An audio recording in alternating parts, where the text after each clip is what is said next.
Hello everyone, this is Jyotsna Tiwari and welcome to Bankpur by Exampur YouTube channel where we will discuss all important questions for your upcoming exam.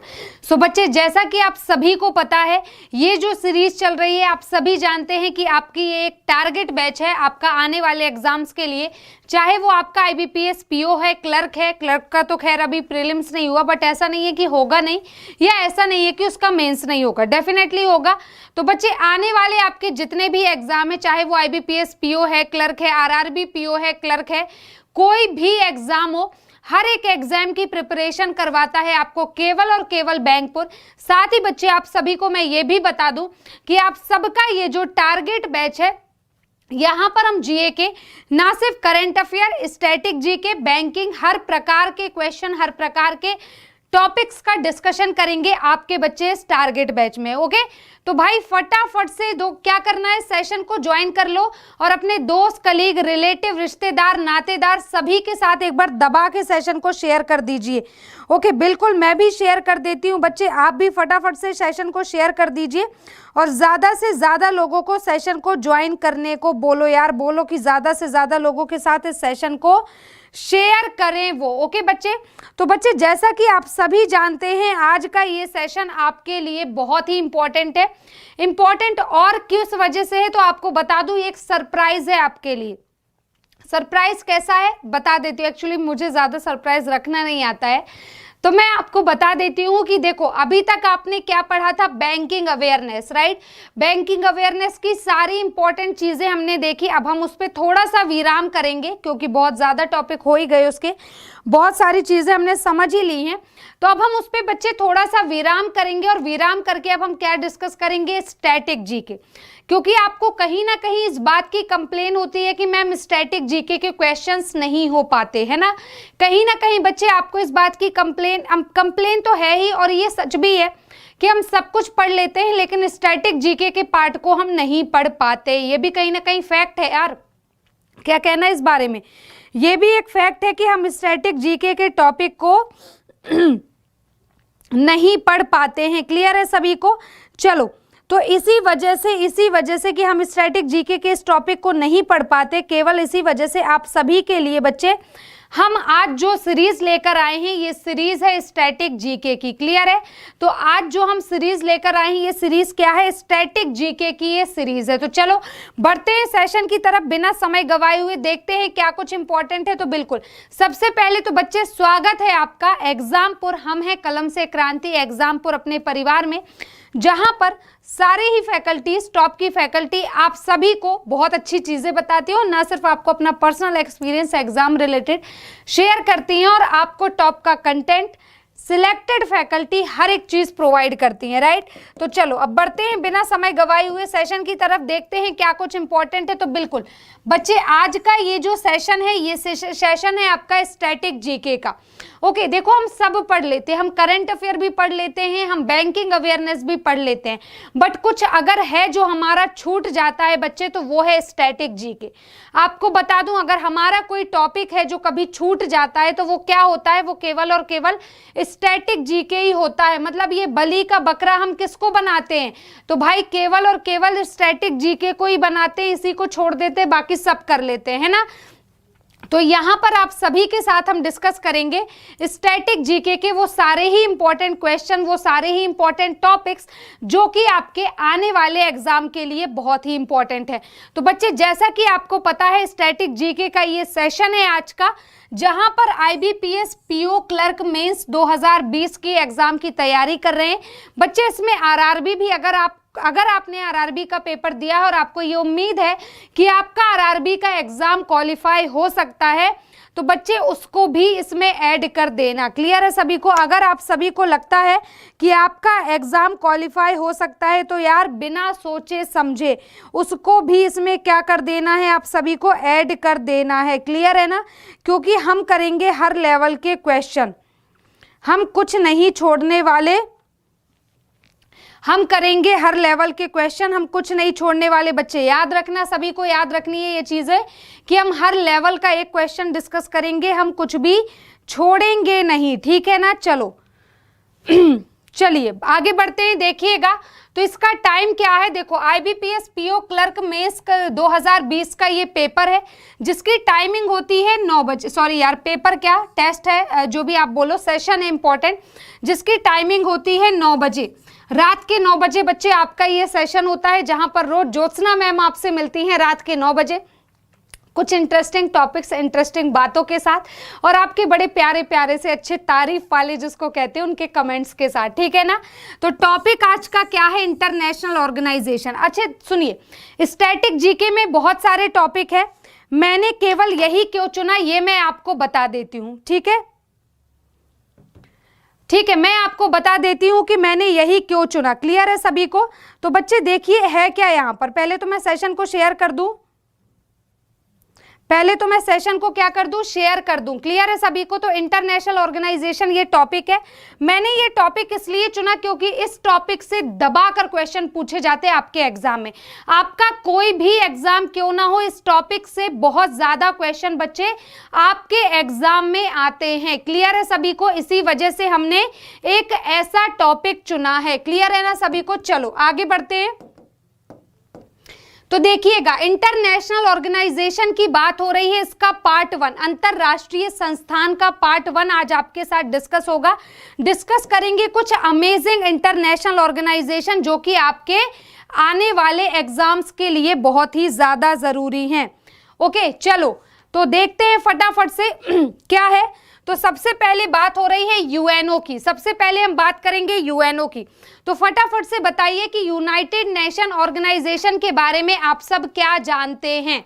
United nation organisation के बारे में आप सब क्या जानते हैं, उसके बारे में फटाफट से जितना जिसको जो पता है कमेंट करिए। मैं वेट कर रही हूं आप सभी के कमेंट का। ओके बच्चे फटाफट से कमेंट करिए। ओके चलो फटाफट से कमेंट करिए।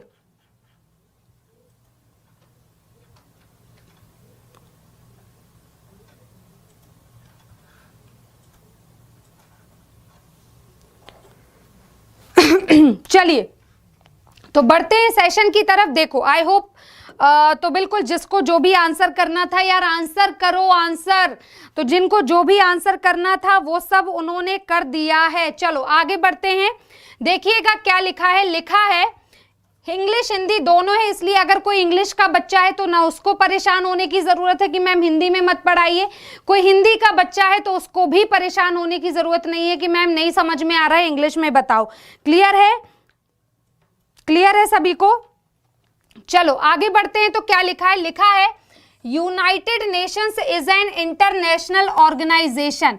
यूनाइटेड नेशन क्या है, तो यूनाइटेड नेशन एक इंटरनेशनल ऑर्गेनाइजेशन है क्रिएटेड इन 1945, जो कब बना था 1945 में। कब बना था, तो 1945 1945 में ये बनाया गया। आगे टू इंक्रीज पॉलिटिकल, किसकी बात हो रही है, political, to increase political and economic cooperation among its member state.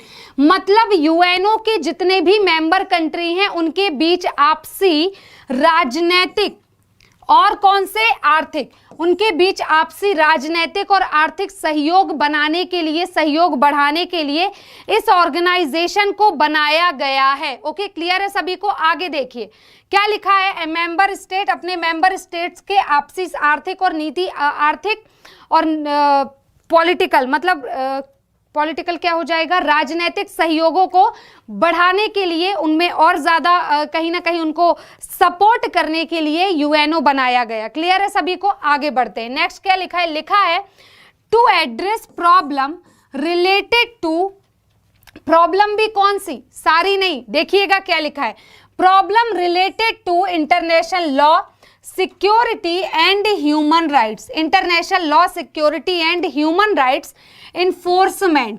This includes a total of 193 member countries and 2 permanent observers who cannot vote.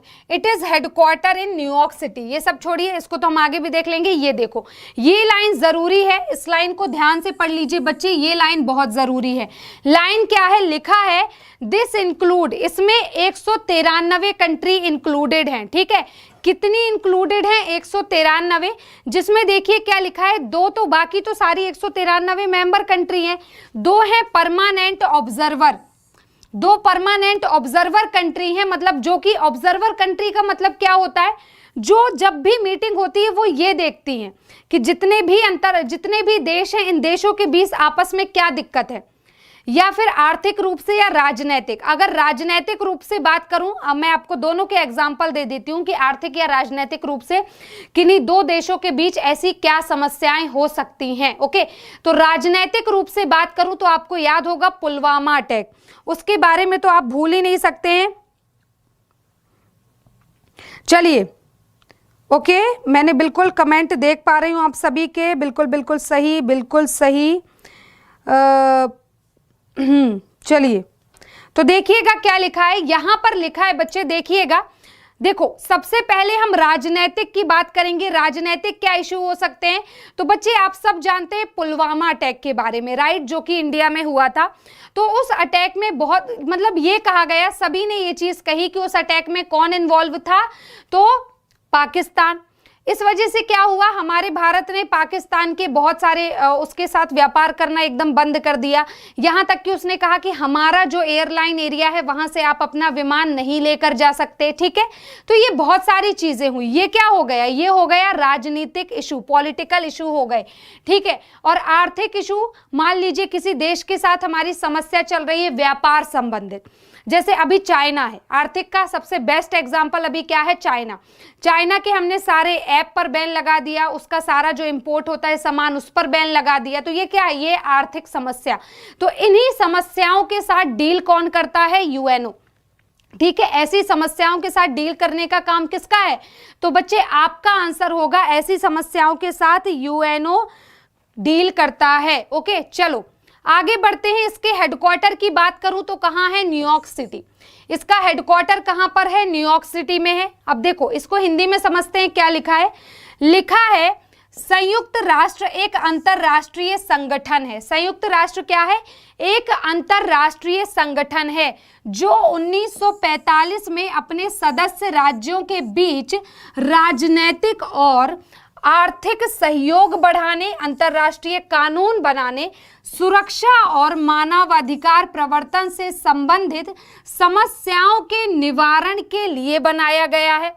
इसमें कुल 193 सदस्य देश हैं और 2 स्थायी पर्यवेक्षक शामिल हैं, जो कि केवल और केवल प्रॉब्लम्स को ऑब्जर्व करते हैं और उसके बाद उसका सॉल्यूशन प्रोवाइड करते हैं। ठीक है, जो मतदान नहीं कर सकते हैं, इसका मुख्यालय न्यूयॉर्क है। मतदान नहीं कर सकते का क्या मतलब, मान लो यूएनओ की मेंबर कंट्री हैं, इनके बीच मीटिंग हुई तो मीटिंग में किसी पर्टिकुलर किसी चीज पे वोटिंग होनी है। फॉर एग्जाम्पल, आप सभी को याद होगा, क्या बताऊं एग्जाम्पल कह दूं, हाँ, आप सभी को याद होगा पुलवामा अटैक का जब टाइम था, उसी समय के दौरान भारत ने ये मुद्दा रखा था कि वहां का पाकिस्तान का एक आतंकवादी था जिसका नाम था मसूद अजहर।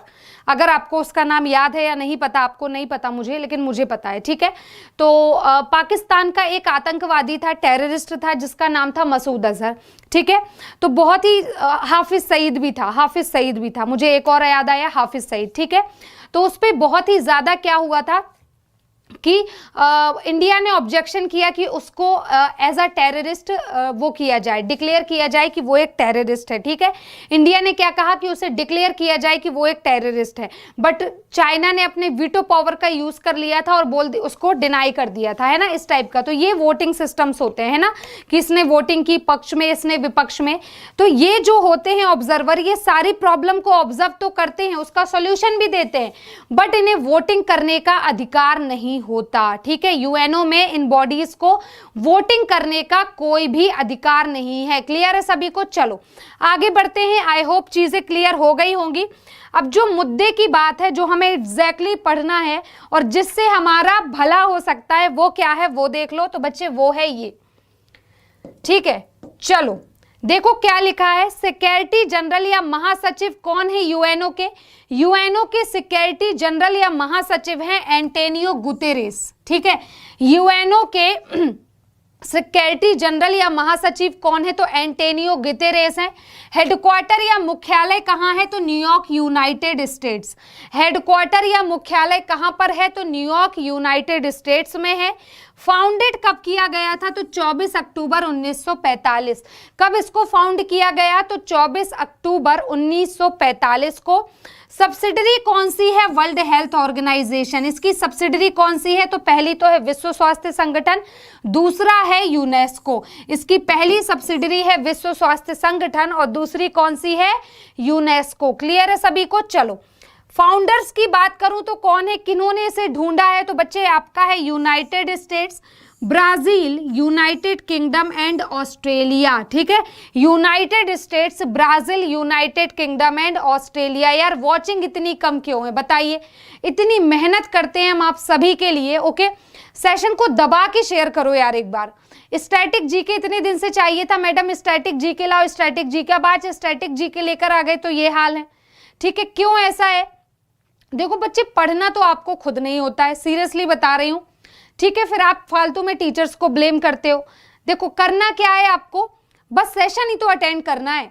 थोड़ा सा तो टाइम देकर क्या करना है, सेशन ही तो अटेंड करना है। चलो फाउंडर की बात करूं तो फाउंडर थे United state, Brazil, United kingdom and Australia.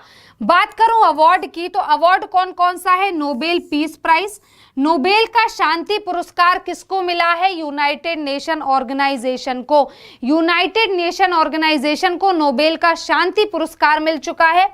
Academy award for best documentary short subject के लिए जो बनाई गई थी। ठीक है, academy award for best documentary जो कि शॉर्ट सब्जेक्ट के लिए बनाई गई थी, उसका अवार्ड भी किसको मिला है? तो यूएनओ को, यूनाइटेड नेशन ऑर्गेनाइजेशन को ये अवार्ड मिला है। क्लियर है सभी को? यूनाइटेड नेशन ऑर्गेनाइजेशन को ये अवार्ड मिला है।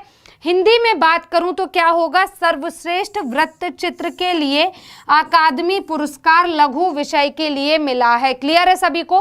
तो ये है इसकी डिटेल। बच्चे यहां पर हमने ये देखा कि यूनेस्को क्या होता है। यहां पर हमने क्या देखा? यूनेस्को कह रही हूं, I am extremely sorry, UNO की बात हो रही है। ठीक है, यहां पर हमने देखा यूएनओ क्या होता है, लेकिन जो आपके लिए सबसे ज्यादा इंपॉर्टेंट है वो ये पेज है।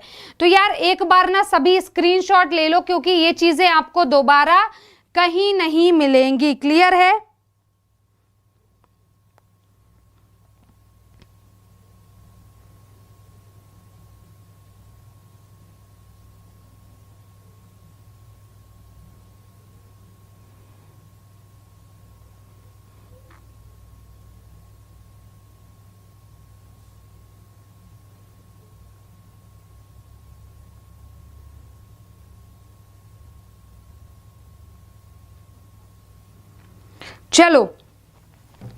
चलिए तो आई होप यहां पर आपने स्क्रीनशॉट ले लिया होगा। जरूरत से ज्यादा समय दे दिया आपको स्क्रीनशॉट लेने का। चलिए नेक्स्ट आपका कौन सा है? तो बिल्कुल नेक्स्ट है बच्चे आपका United nation office on drugs and crime, UNODC. क्या है आपका नेक्स्ट? यूएनओडीसी मतलब United Nations office on drugs and crime. United Nations office on drugs and crime मतलब यूएनओडीसी। अब ये यूएनओडीसी होता क्या है, ध्यान से देखिए। चलो थोड़ा सा डिटेल में इसको देखते हैं। तो लिखा है the United Nations office on drugs and crime. किसकी बात हो रही है? The United nation of office drugs on drugs and crime is United Nations office established in 1997। United nation का एक ऑफिस है जिसे 1997 में फाउंड किया गया था। क्लियर? आगे देखो, as the United Nations International Drug Control Program and the Office of Crime Prevention and Crime Prevention the United Nations Office। ठीक है, चलो हिंदी में देख लेते हैं क्या लिखा है बच्चे। तो हिंदी में लिखा है, देखिएगा, लिखा है जो संयुक्त राष्ट्र कार्यालय ड्रग्स एंड क्राइम है।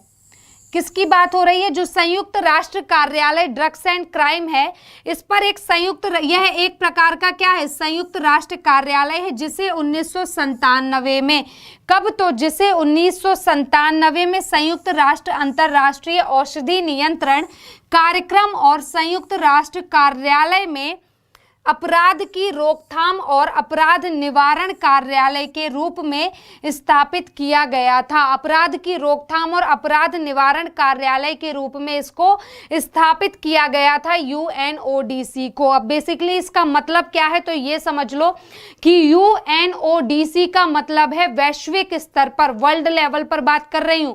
यूएनओडीसी का मतलब है वैश्विक स्तर पर, मतलब कि वर्ल्ड लेवल पर क्राइम को कम करना। वैश्विक स्तर पर देखो, नॉर्मल किसी कंट्री या फिर किसी स्टेट का क्राइम क्या हो सकता है, ज्यादा से ज्यादा वहां पर लूटपाट, मारपीट, रेप वगैरह, ये सारी चीजें वो क्राइम हो जाएंगे। बट अंतरराष्ट्रीय स्तर पर कौन से क्राइम हो सकते हैं? टेररिज्म। अंतरराष्ट्रीय स्तर पर जो क्राइम होगा उसमें सबसे बड़ा क्राइम बच्चे क्या हो जाएगा? टेररिज्म, ठीक है ना। तो यहाँ पर ऐसी ही समस्याओं के अपराध जो होते हैं उनके निवारण के लिए ये कार्यालय बनाया गया है। साथ ड्रग्स भी, मतलब ड्रग्स भी हर एक किसी न किसी देश में, देखो जैसे पंजाब की मैं बात करूं तो ऐसा कहा जाता है, मतलब एग्जैक्टली मुझे भी नहीं पता वहां की सिचुएशन क्या है, बट एग्जैक्टली ऐसा कहा जाता है कि पंजाब में ड्रग्स सबसे हाई लेवल यूज की जाती हैं। और अब तो भाई मुझे ऐसा लगता है कि मुंबई भी पीछे नहीं है। अगर आप सभी ने न्यूज़ देखा हो तो मुंबई की भी वही हालत है जो पंजाब की है, कहीं ना कहीं, ठीक है ना। तो देखो वहां पर क्या है, ऐसा कहा जाता है कि वहां पर ड्रग्स का बहुत हाई लेवल यूज होता है। मतलब पंजाब पूरा स्टेट ही इसके लिए जाना जाता है, या मुंबई पूरा स्टेट ही इसके लिए जाना जाता है। तो किसी देश की जब कोई ऐसी कंट्री है जो पूरी तरह से उस चीजों में लिप्त है तो उसको वहां से निकालना, उसको सॉल्यूशंस देना, ये काम कौन करता है? विश्व स्तर पर, वैश्विक स्तर पर United nation office on drugs and crime ये करता है बेसिकली ऐसी समस्याओं से डील। क्लियर है सभी को? आई होप क्लियर होगा। चलो आगे बढ़ते हैं। नेक्स्ट क्या है, अब देखो इंपॉर्टेंट जो चीजें हैं वो देख लेते हैं, बाकी चीजें तो भाई हम बाद में भी पढ़ लेंगे। क्लियर है? जो इंपॉर्टेंट चीजें हैं बच्चे वो देख लेते हैं, बाकी चीजें तो हम बाद में भी पढ़ लेंगे। इंपॉर्टेंट क्या है देखो, हेड कौन है तो घादा फतेही वैली, हेड कौन है इसके? बात करूं यूएनओडीसी या फिर United nation office on drugs and crime की हेड कौन है तो घादा फतेही वैली इसकी हेड है। आगे बात करूं हेडक्वार्टर कहां पर है तो वियना ऑस्ट्रिया। हेडक्वार्टर कहां पर हो जाएगा बच्चे तो हेडक्वार्टर होगा इसका वियना ऑस्ट्रिया में। बात करूं कब फाउंड किया गया था तो 1997। कब फाउंड किया गया? 1997। और पेरेंट ऑर्गेनाइजेशन, मूल संगठन जहां से ये बनकर आया वो क्या है? यूनाइटेड नेशन सेक्रेटरिएट या संयुक्त राष्ट्र सचिवालय। वो क्या हो जाएगा? पेरेंट ऑर्गेनाइजेशन क्या हो जाएगा? यूनाइटेड नेशन सेक्रेटरिएट या संयुक्त राष्ट्र सचिवालय।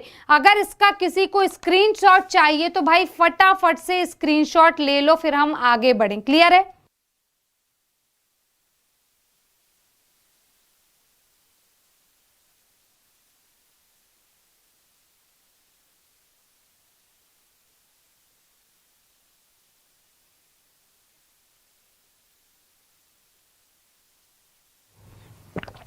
चलो तो बिल्कुल सॉरी, चलिए आगे बढ़ते हैं, देखते हैं और इंपॉर्टेंट चीजें। ओके ओके ओके, चलो आगे बढ़ते हैं और इंपॉर्टेंट चीजें देखते हैं। देखिएगा सॉरी गला खराब हो रहा है यार।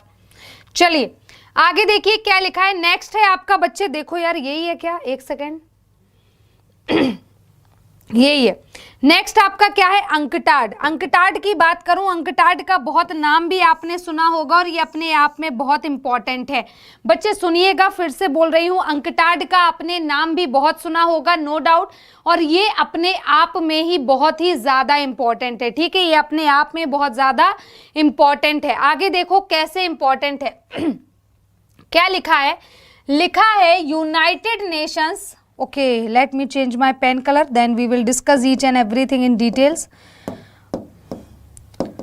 Okay, चलो क्या लिखा है? United Nations Convention on Trade and Development. United Nations Convention on Trade and Development established in 1964। कब इस्टेब्लिश हुआ था? 1964 में, as a permanent inter governmental body.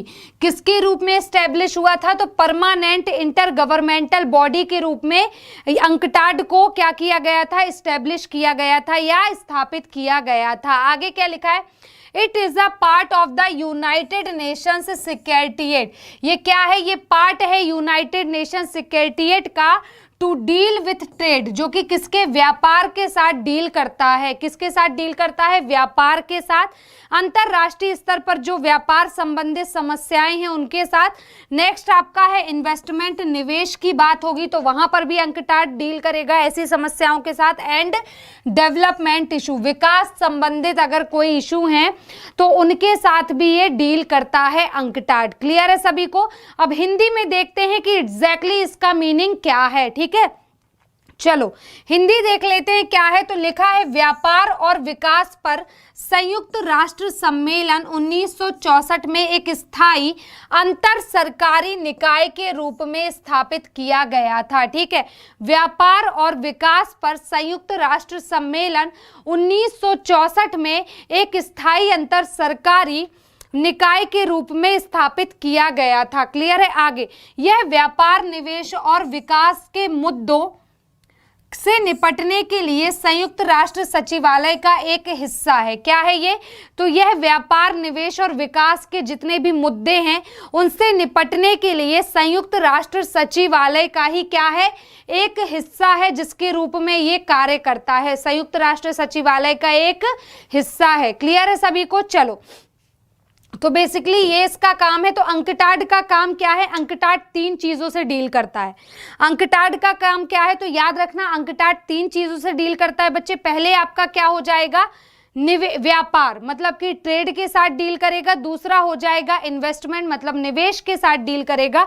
और तीसरा आपका हो जाएगा विकास, मतलब डेवलपमेंट, मतलब कि ट्रेड, इन्वेस्टमेंट और डेवलपमेंट, ये संबंधित वैश्विक स्तर पर अगर कोई भी मुद्दे चल रहे हैं जो कि टेंशन भरे हैं और जिनको ज़रूरत है, ओके, जिनको ज़रूरत है चीज़ें समझने की, तो ऐसी चीज़ों को क्या करता है? वो ऐसी चीज़ों के साथ वो डील करता है। ठीक है, निवेश और विकास के मुद्दों पर ऐसी चीज़ों के साथ वो डील करने का काम करता है। क्लियर है सभी को? आई होप चीज़ें क्लियर होंगी। ओके, चलो आगे बढ़ते हैं। नेक्स्ट आपका क्या है बच्चे? तो देखो, अब देखो इसके हेड जो हैं वो चेंज हो चुके हैं। इसको यार ये ना कॉपी हो गया है, इसको हटा दो। एक सेकंड के लिए आप रुक जाइए, मैं ही हटा देती हूँ। इसको हटा दो। क्लियर है? ये बिल्कुल ही गलत है भाई, ये जो हैं ये बिल्कुल ही गलत हैं। ठीक है ना? तो इनको हटा दीजिए। क्लियर है? बाकी का बच्चे आप देख लो, हम इसको डिस्कस कर लेते हैं। बाकी का आप देख लीजिए। तो देखिए क्या लिखा है। चलो, लिखा है हेडक्वार्टर कहां पर है? Geneva, Switzerland. फाउंडर कौन है? तो यूनाइटेड नेशन जनरल असेंबली इसकी फाउंडर है, या संयुक्त राष्ट्र महासभा। फाउंडेड कब हुआ था? तो 30 दिसंबर 1949 को। एक्चुअली 49 नहीं है, ये 64 है। आगे 64 लिखा था, आपको याद होगा। 30 दिसंबर 1964 को। आगे देखें, पेरेंट ऑर्गेनाइजेशन, मूल संगठन जहां से ये बनकर आया, तो वो है यूनाइटेड नेशंस जनरल असेंबली। जहां से ये बनकर आया वो क्या है? United nation general assembly. और हिंदी में कहेंगे तो संयुक्त राष्ट्र महासभा। दूसरा है यूनाइटेड नेशन सेक्रेटेरिएट, मतलब संयुक्त राष्ट्र सचिवालय। बच्चे फटाफट से लो इसका स्क्रीनशॉट, फटाफट।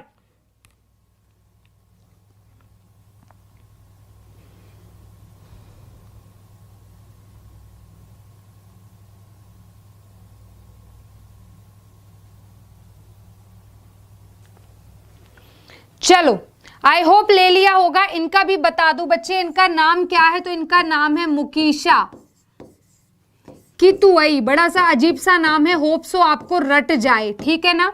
इनका नाम क्या है? इनका नाम है मुकीशा कितुई। एक सेकेंड, ये आपको ए समझ में आ जाए बस, बहुत है इतना। ठीक है, तो इनका हेड का नाम क्या है? अंकटाड के जो हेड है इनका नाम है मुकीशा कितुई। ठीक है, एक बार और रिपीट कर रही हूं, इसका फुल फॉर्म अपने आप में बहुत जरूरी है, प्लीज इसको याद कर लेना बच्चे। फुल फॉर्म इंपॉर्टेंट है, United nation conference on Trade and development. नाम ही है कि United nation conference on Trade and development, इसलिए ये ट्रेड के साथ भी डील करेगा और उसके डेवलपमेंट के साथ भी। ठीक है, तो बेसिकली ये थी इंपॉर्टेंट चीजें अंकटाड के बारे में। आई होप आपको चीजें प्रॉपर वे में क्लियर हुई होंगी। क्लियर है सभी को? तो आई होप आपको चीजें कैसे प्रॉपर वे में बच्चे क्लियर हो गई होंगी। क्लियर है ना सभी को? चलो चलिए तो यहां तक क्लियर है? तो बताइए फिर आगे बढ़े, फटाफट से कमेंट करो क्लियर है मैडम, फटाफट से कमेंट करिए कि हाँ यहां तक क्लियर है, उसके बाद हम आगे बढ़ते हैं। ठीक है बच्चे, चलो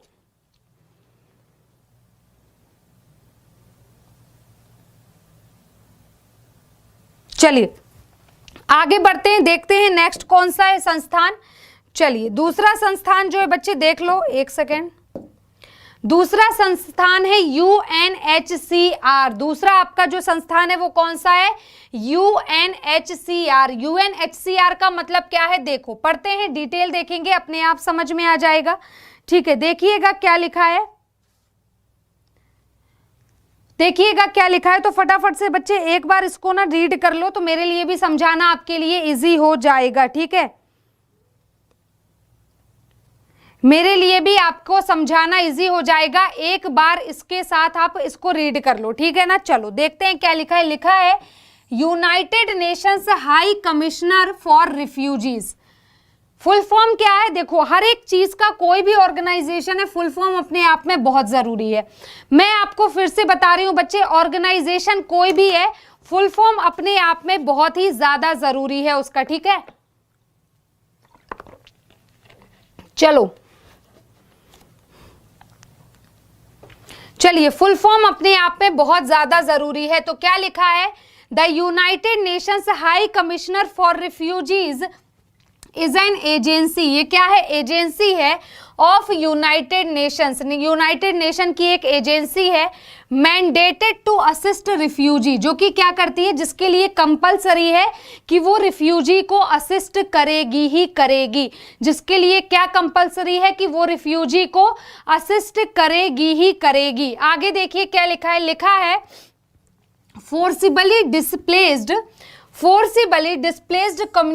communities and stateless people and for their voluntary repatriations, local integrations और resettlement in a third country। Hope आपको समझ में आई होंगी चीजें, आई होप, और अगर नहीं आई तो चलो आगे बढ़ते हैं। क्या लिखा है? लिखा है शरणार्थियों के लिए संयुक्त राष्ट्र उच्चायुक्त संयुक्त राष्ट्र की एक एजेंसी है। ठीक है, शरणार्थियों के लिए संयुक्त राष्ट्र उच्चायुक्त संयुक्त राष्ट्र की क्या है?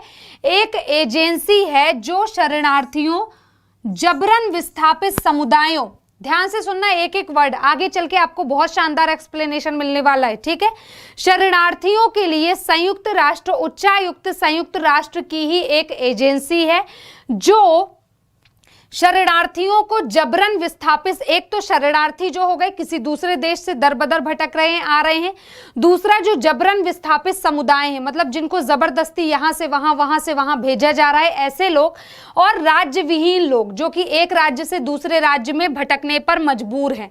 ऐसे लोगों की सहायता कौन करता है? UNHCR। ऐसे लोगों के साथ कौन डील करता है या सहायता करता है? तो UNHCR।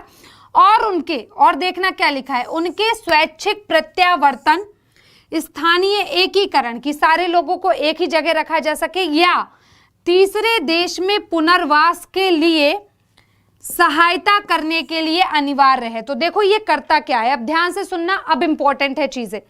क्या लिखा है कि UNHCR, सबसे पहली तो आधी बातें इसके फुल फॉर्म से ही हमें क्लियर हो जाती हैं कि ये रिफ्यूजीज के लिए काम करता है, शरणार्थियों के लिए काम करता है। कैसे? देखो क्या लिखा है, United nation high commissioner for refugee, तो रिफ्यूजी के लिए काम करेगा। आगे क्या लिखा है कि ये हेल्प करता कैसे है, मतलब एग्जैक्टली ये डील कैसे करता है ऐसी सिचुएशन से। तो देखो यहां पर लिखा है कि ये ऐसे लोगों की सहायता करता है जो शरणार्थी हैं, किसी दूसरे देश से आए हुए हैं, जबरन विस्थापित समुदाय हैं, मतलब उन्हें फोर्सफुली यहां से वहां किया जा रहा है दूसरे देशों से, या दूसरे देश से दूसरे देश में भेजा जा रहा है, या एक राज्य से दूसरे राज्य में। और फिर है राज्य विहीन लोग जिनको अपने राज्य से भगा दिया गया है। ठीक है, तो ऐसे सारे ही लोगों की सहायता करता है UNHCR, जो कि एक प्रत्यावर्तन, स्थानीय एकीकरण या तीसरे देश में, या तो उनका कुछ अलग से वो उसका वो कहते हैं ना इंतजाम कर देता है यूएनएचसीआर, या तो उनके परमानेंट रहने का कुछ इंतजाम करेगा या उन्हें किसी तीसरी कंट्री में जहां से भगाया गया है वहां भी नहीं, जहां भाग कर गए वहां भी नहीं, बल्कि किसी तीसरी कंट्री में उनको शिफ्ट करने का काम यूएनएचसीआर का है। अब इसके बहुत बेहतरीन 2 एग्जाम्पल है मेरे पास, ठीक है, सुनना, बिल्कुल बातें करते करते आपसे दिमाग में आ ही जाता है, तो इसके बेहतरीन 3 एग्जाम्पल है मेरे पास, तीनों एग्जाम्पल ध्यान से सुनना, सॉरी 2 एग्जाम्पल है नॉट 3। पहला क्या है, आईएसआईएस आप सभी को याद ही होगा, सीरिया पर जो हालत हुई है, सीरिया की जो हालत हुई है, या ईरान हो, इराक हो, इन देशों की जितनी भी गल्फ कंट्री थी, स्पेशली सीरिया, ईरान, इराक, इन तीनों देशों की आईएसआईएस ने क्या हालत कर दी आप सभी ने देखा, पूरा बंजर हो गया, मतलब ना वहां पर घर बचे ना कुछ, ठीक है। ये दूसरे देशों में जाने पर मजबूर हो गए, दूसरे देशों में जाने पर ये मजबूर हो गए, तो ऐसे लोग कौन हो जाएंगे, जबरन विस्थापित समुदाय। सीरिया में जो सिचुएशन हुई थी, या फिर ईरान इराक में यहाँ पर जो सिचुएशन हुई, इसकी सिचुएशन खराब होने की वजह से यहाँ के जो आम आदमी थे वो दूसरे देशों में जाने के लिए मजबूर हो गए, उनके पास कोई ऑप्शन ही नहीं बचा, उनके घर तोड़ दिए गए, उनको मतलब बहुत ही वर्स्ट सिचुएशन थी, आप सभी ने तो नेट में देखा ही होगा, इंटरनेट पर। तो ये जबरन विस्थापित समुदाय हो गए, ठीक है। आगे देखिए, राज्यविहीन लोग कौन हो गए, रोहिंग्या का आपको याद होगा, रोहिंग्या जो शरणार्थी थे, अगर आपको उनके बारे में याद है, तो ऐसा कहा जाता है म्यांमार से इनको वहां से भगाया गया था, फिर ये इंडिया की बॉर्डर पे आकर रुके, फिर वहां से बांग्लादेश, पता चला कि बांग्लादेश ने इनको भगाया है।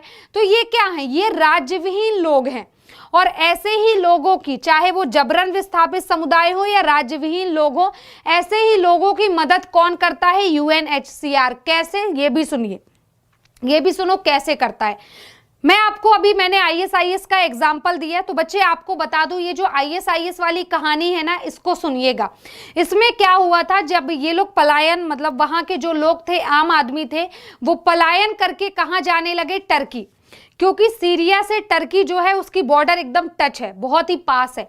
तो ये लोग कहां जाने लगे, टर्की, ठीक है, कहां, सीरिया से टर्की जाने लगे, क्योंकि वो सबसे पास था। और टर्की ने नो डाउट बहुत हेल्प की, टर्की ने सीरिया की बहुत हेल्प की, इसमें कोई शक नहीं है। बट एक समय पर क्या हुआ, ऐसी न्यूज वहां पर, अब ये अफवाह थी या इसमें सच्चाई थी, आई डोंट नो, मुझे इस बात का तो नहीं पता, बट ऐसी न्यूज आई कि बहुत सारे आतंकवादी ऐसे थे जो कि इन्हीं शरणार्थियों के बीच में मिलकर टर्की पहुंच गए। ऐसा कहा गया था कि बहुत सारे टेररिस्ट ऐसे थे जो इन्हीं शरणार्थियों में मिलकर टर्की पहुंच गए, और उसके बाद से टर्की भी इस बात से डर गया कि भाई सीरिया या ईरान इराक का इन्होंने क्या हालत किया, हमने देखा कहीं हमारे देश में भी ये चीजें ना हो जाए, तो उसने बैन लगा दिया। उसने कहा भाई अब कोई भी सीरिया का व्यक्ति, कोई भी, या इन देशों का जो कि आईएसआईएस से पूरी तरह कब्जा है, ऐसे देशों का कोई भी व्यक्ति हमारी सीमा के अंदर नहीं आएगा। अब इन बेचारों की इतनी बुरी सिचुएशन हुई कि ये वहां वापस नहीं जा सकते, वहां की सिचुएशन इतनी वर्स्ट थी, सब कुछ छोड़कर आए थे ये, तो ये वहां अंदर वापस नहीं जा सकते, टर्की यहां इन्हें लेने को तैयार नहीं है। ये बॉर्डर पर इनकी जिंदगी इतनी बद से बदतर हो चुकी थी, वहां पर कौन हेल्प करेगा, यूएनएचसीआर। फिर यहां पर देखो एक लाइन क्या लिखी है, या तो इनका स्थानीय एकीकरण करता है, और या फिर इन्हें तीसरे देश में क्या करता है, या तो इन्हें स्थानीय एकीकरण करता है, या फिर इन्हें तीसरे देश में पुनर्वास दिलवाता है। तो उसने फिर क्या किया, ये जितने भी शरणार्थी थे, ये आईएसआईएस वाले से जो प्रताड़ित लोग थे, इन लोगों को फिर अलग अलग देशों में, कुछ को टर्की में, कुछ को कनाडा में, या फिर कुछ को यूके में, इसी तरह से इनको शिफ्ट किया गया चारों साइड। क्लियर है सभी को। तो बेसिकली ये काम है यूएनएचसीआर का। ओके, आई होप चीजें आपको ज्यादा क्लियर होंगी। चलो अब देख लेते हैं इसके हेडक्वार्टर वगैरह की बात कर लेते हैं। हेडक्वार्टर देखिएगा, इसकी बात करते हैं हेडक्वार्टर की। तो बच्चे हेड कौन है, फिलिप्पो ग्रैंडी। सबसे पहले इसके हेड की बात करेंगे, वो कौन है, तो वो है फिलिप्पो ग्रैंडी। हेडक्वार्टर है जिनेवा स्विट्जरलैंड। हेड है फिलिप्पो ग्रैंडी, हेडक्वार्टर है जिनेवा स्विट्जरलैंड, फाउंडर है यूनाइटेड नेशन। फाउंडर कौन है? तो बच्चे फाउंडर है यूनाइटेड नेशन। और फाउंड कब किया गया था? तो 14 दिसंबर 1950 को। फाउंड कब किया गया? तो 14 दिसंबर 1950 को इसे फाउंड किया गया था। और इसका पेरेंट ऑर्गेनाइजेशन या मूल संगठन जहां से ये बनकर आया, यूएनएचसीआर, ये था यूनाइटेड नेशन, मतलब संयुक्त राष्ट्र। जहां से ये बनकर आया वो क्या था? वो था यूनाइटेड नेशन, मतलब कि संयुक्त राष्ट्र। क्लियर है यहां तक सभी को? तो आज हमने जितने भी ऑर्गेनाइजेशन देखे, आई होप आपको चीजें समझ में आई होंगी। किसी को कोई भी डाउट है तो बच्चे ऑफलाइन जब होगा सेशन तो आप उस डाउट को बेशक कमेंट कर सकते हैं। जब सेशन ऑफलाइन होगा तो आप उस डाउट को बेशक कमेंट कर सकते हैं। तो चलो आज का ये सेशन बच्चे हम यहीं पर खत्म करते हैं। कल फिर मिलते हैं आपसे एक नए टॉपिक और नए सेशन के साथ। तब तक के लिए अपना ख्याल रखें। बिल्कुल देखिए दिवाली आ चुकी है, तो first of all wishing you all a very happy Diwali in advance. Okay, और बिल्कुल एडवांस में हम आपको दिवाली विश करते हैं। और यार पटाखों से दूर रहना, क्रैकर्स से जितना ज्यादा हो सके अपने आप को सेफ रखो। और पोल्यूशन भी करने से क्या ही फायदा, चार आवाजें, इतनी बॉम्ब की आवाज आ जाएगी चार अपने कानों में, तो क्या हो जाएगा, कुछ मिलेगा थोड़े ना उससे, है ना। तो क्रैकर्स से दूर रहें, ज्यादा से ज्यादा सेफ रखें अपने आप को, सेफ दिवाली मनाएं, खुद भी सेफ रहें, घर को भी सेफ रखें, है ना। नहीं तो पता चले कोई कुछ ऐसा उड़ा दो घर में कि घर ही भस्ट हो जाए, है ना। ये सिचुएशन नहीं होनी चाहिए। तो खुद भी सेफ रखें, अपने आसपास के माहौल को भी खुशनुमा रखें, घर को भी सेफ रखें। बाय बाय, टेक केयर, पढ़ाई को जारी रखें, अपना ख्याल रखें। जय हिंद, जय भारत।